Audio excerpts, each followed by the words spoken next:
Welcome to section 6.4, which is about compound interest. And compound interest extends ourselves over what we had last time, simple interest.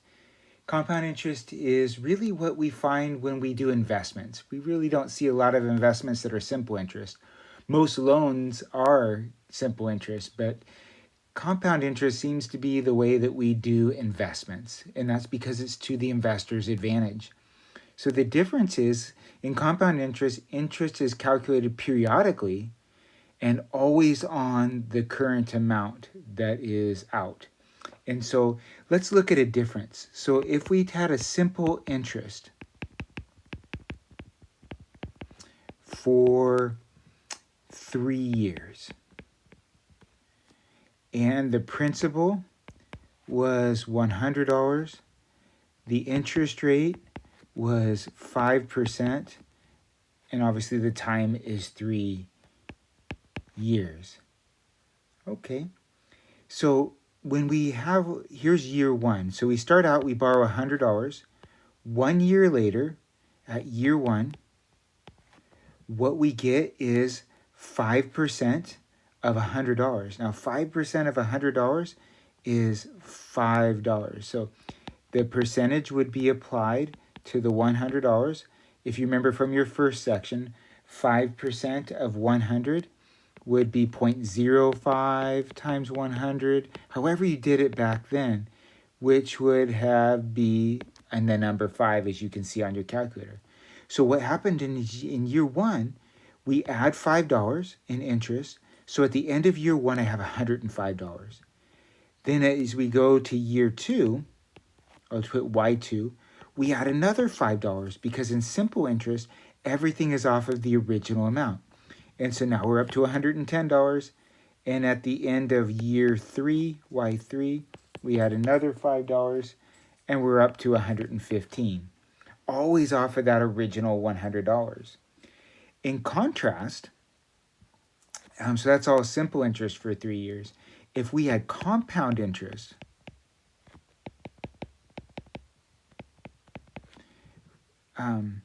for 3 years, there's a couple of things that we would have to know. We'd certainly need to know what we took out or what we invested, $100. What the interest rate is, let's still say 5%. But we'll need to know how it's compounded. So compound interest for 3 years, and they would use this, compounded, because one of the key things is it happens periodically. Well, we need to know what that period is. So I'll just put compounded annually for ease.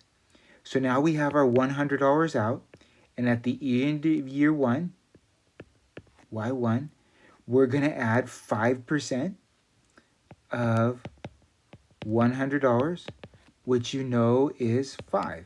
So we're going to add 5, and we're going to have the same year one ending amount. The difference will be here. At year two, compound interest is done periodically, in this case every year, and always on the current amount. Well, the current amount is no longer 100, it's 105. So if I take 5% of 105, I get an extra quarter, right? So instead of adding 5, I add $5.25. So now I don't just have $110, I have an extra quarter. And then at the end of year 3, well, I got to take 5% of what the current value of the account is at that time. And so if I do 0.05 times 110.25, I get 5.512 or $5.51. So I add $5.51 to my 110.25 plus 5.51, and now I'm up to a whopping $115.76. So you can see that it makes a difference. In the simple interest, I ended up 115. Now I'm ending up with 115.76. And so I get that extra 76 cents. Does that make a big difference? Yes, it absolutely does, especially if the compounding happens more, especially if it's more time, and especially if you have a bigger principal. So that's the key. So we need a formula that is going to always add the interest in the period rate to what's currently out. And there is a formula for that, right? And so they call this the compound interest formula. So your book has several, well, not several, at least two different formulas. And one's not so good because it can be misinterpreted. So this is the formula that you want. They use the letter A. A is a very common letter to use, and A stands for the accumulated amount. It is 100% the same thing as what they used in the previous section, future value. It's what the account has grown to under the conditions. But they use this A when they do their formula, and the A is equal to P, that's the principal that you know, 1 plus, which you expected, R, but now R's over N, and that's being raised to the NT. And you're like, okay, I know most of those symbols. P is principal, R is annual interest rate, T is time in years, right? Just like it was in the previous section. P is principal, R is equal to the annual rate,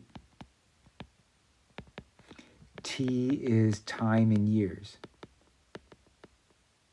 We know to convert that. So the question is what in the world's this N? Well, what N is, we can remove that question mark.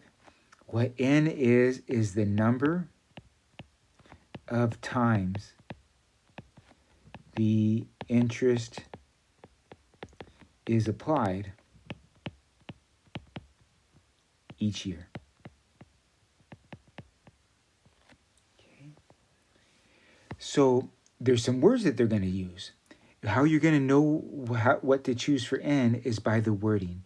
So if they say compounded annually, like I did, annually is 1 time a year. If they say it's compounded quarterly,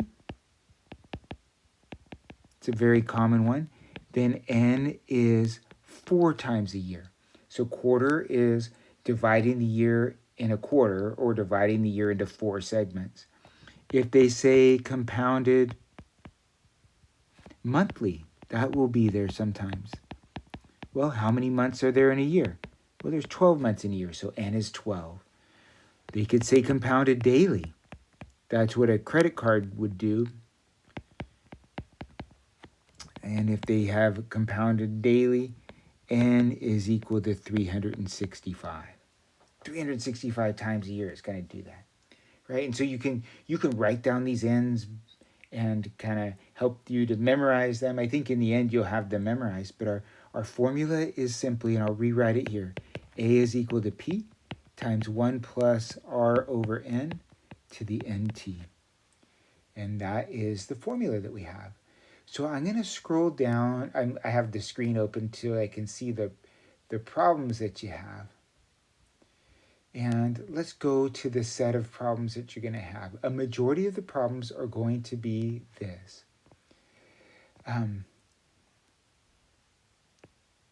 Here's question number 1. Find the future value. All right, remember future value is A. Find the future value of an investment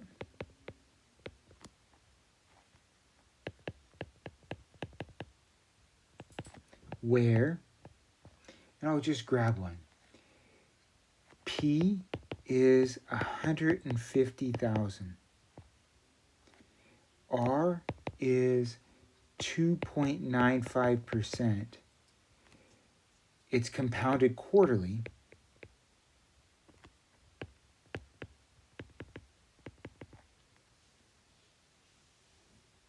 For 30 years. So we're going to get some decent money out of this. One way we're going to get decent money is I got 150,000. I'm leaving in for an insane amount of time, 30 years, right? That's going to be the future value of my account. Don't have this highest interest rate in the world at 2.95, but it's if I got it into an account that's paying that, I'm guaranteed to get that regardless of the economy or anything like that. So it could be decent. So doesn't matter how we feel about it, that's the question. So we know they're asking for future value, which is A. If you're like, why are they calling the future value A? You can always change it and make your formula FV is equal to this. But it's principal, 150,000. Open parentheses, 1 plus rate, 0.0295, all over N. Now what's N for us? Well, how are we going to determine N? N is determined by how much it's compounded. It's compounded quarterly. Quarterly is 4 times a year, so N is 4. All to the 4 times the number of years, 30, the NT. So what they're saying is in this 30-year period, we're going to compound things 4 times a year. So here is my suggestion so that it's easier to run in your calculator. You will always, and let me use a blue highlight, you'll always want to do this first and just write it down. So this 2-second this 10-second write down of rewriting 150,000, 1 plus 0.02995 all over 4, and then compute 4 times 30, 120. Right? So on your calculator, quickly do 4 times 30 and replace that with the 120. It'll definitely help your calculator in the sense that now you can plug it in exactly how you see it. The other thing to remember is that, and I'll use a red highlighter, that fraction bars are just division. So here's how I would enter this in my calculator. I'll write it and then I'll do it. 150,000, open parentheses 1 plus 0.0295 divided by 4, close those parentheses. Now you'll need to find the raise to button on your calculator. Mine looks like this, so that's what I'm going to write. Raise to the 120 and hit equals. That's all you have to do. And so you type in 150, 1, 2, 3 zeros after it. 1 plus 0.0295 divided by 4, and then close those parentheses and raise that to the 120th power. And when you do, you get a big number. You get the number 362,269.28, and what follows the 8 is a 3, so I'm going to leave it. You now have your $150,000 grew over those 30 years to more than double, 362,269.28. That's awesome, right? That's what we have as our nice lump sum. That's how all of these are going to be. They're going to give you the numbers, and you're just going to drop them in. So let me go to another one, still asking for what is the future value. I'll label it as number 2. Of an investment. And here's what the investment is. P is equal to $9,450. The annual interest rate is 3.99%, and it's compounded daily.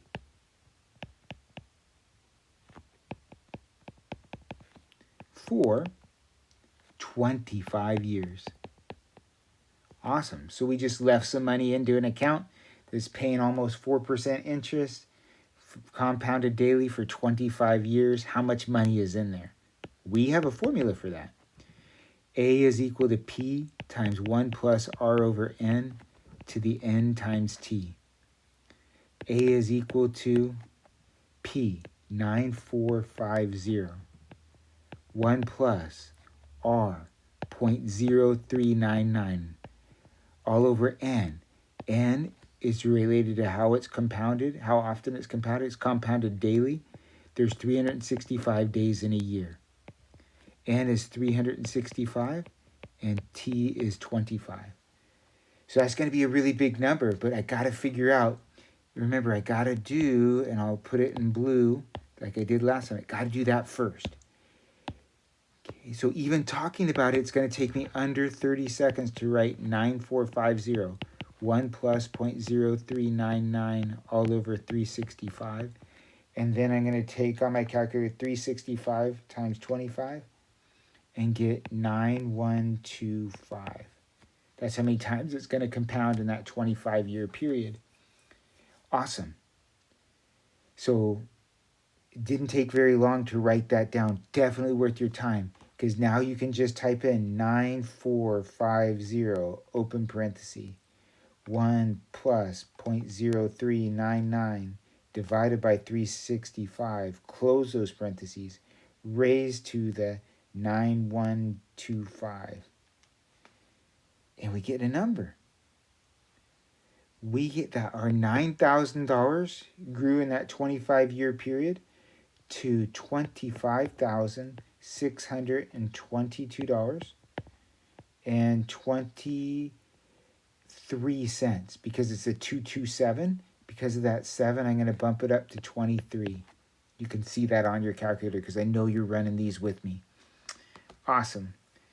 That's what we're doing to find the future value. There's also some questions that say find the present value.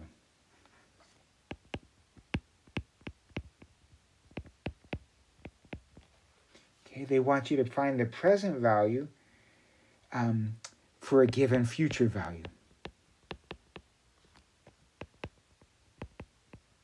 This one might be helpful, right? It would tell us what to put in now in order for it to grow under certain conditions. I'm sure this is what financial analysts do in order to predict what's happening. And so if you want to know what your present value is P. It would be what you invested right away. So the present value, I'll just put PV for present value, is always this. It's the future value, which they call A, divided by 1 plus R over N to the NT. Now here we're going to have to be very careful how we put it into our calculator, but that's our formula. Okay, it is just a modification of this one up here, but it does allow us to solve for our present value. So in the problem that I'm seeing here, they would like to have a future value of $300,000. So in the end, I'd like $300,000. I'm going to have an annual interest rate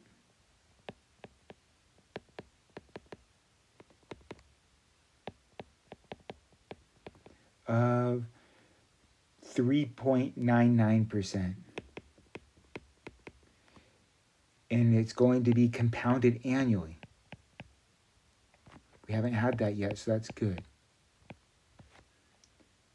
For 15 years. So realize what's happening here.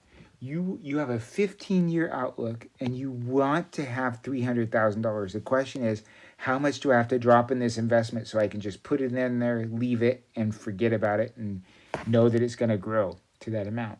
Well, we'll find out. So we use our present value formula. It could be called P, but also you could call it PV. A is always future value. So that's 300,000. That's all going to be all over 1 plus R. R is 0.0399 divided by N. N is related to how often. It's just 1 time a year. So I'll put the 1 under there for emphasis. All over 1 times 15. Now again, we want to do this 1 times 15. Not too hard in this case because 1 times anything is itself. But I'm just going to rewrite that. So now we have 300,000 all over 1 plus 0.0399. I'm going to leave the over 1 here for emphasis to the 15. Okay, I think we can plug it in exactly how we see it. 300,000, 1, 2, 3, divided by, open parentheses, 1 plus 0.0399 divided by 1. I know that's terrible. You don't have to do that if you don't want to. because you know divided by 1 just leaves it alone, raised to the 15. It should come up with a number that's less than it, and it does. So we can invest, we would need to invest $166,819.79 in order to have 300,000 at the end. So if I invest anything less than that, it won't grow to that. Anything more, it will be slightly bigger. So I would look at that and be like, okay, somehow I got to drop in $167,000 right now. Then in 15 years, under those conditions, it'll be over 300,000, be just over 300,000. So that is the work that's being done in a majority of these problems. The only other item that's in here is something called effective annual yield. So you'll have some problems. They're not at the end. At the end are word problems that just put in words the things that we just did. And you just search for the information in there. It's not too bad because you know what you're doing. You got a formula and you're going to go get the things that you need. For effective annual yield, let's start with the formula. And so the formula for effective annual yield looks like this. It has a symbol Y for yield. And the formula is 1 plus R over N. Now you know what the R and the N is. R is the annual interest rate. They'll have to give that to us. N is the number of times it's compounded a year. They'll have to give that to us. To the N minus 1. And what it allows us to do is see what the actual percentage rate is every year. Because if it's compounded, if you have 4% simply compounded, it's 4% every year. If it's compound, then we get this effective yield that takes place over time. And so let's take a look at a question where they want us to just apply this formula. Here's the information they give us. They ask for the effective annual yield, and I'll have this be our third problem here. And they tell us the annual interest rate is 3.44%. They give us that. And then they say it's compounded. And then they say, well, what's the effective annual yield? And again, that would be, okay, let's take into account that it's compounded monthly. This is the true percentage that you're getting. You're getting slightly higher overall. And so the effective annual yield, they're saying, is found by 1 plus R, 0.0344, divided by N, and N is the number of times it's compounded a year. So it's compounded monthly, so that's 12 times a year, to the 12 minus 1. Let's just plug it in the same way we see it. Open parentheses, 1 plus 0.0344 divided by 12, close those parentheses. Raise to the 12 and subtract 1. Just type it in exactly how you see it, and this is the answer that you get. 0.03494759.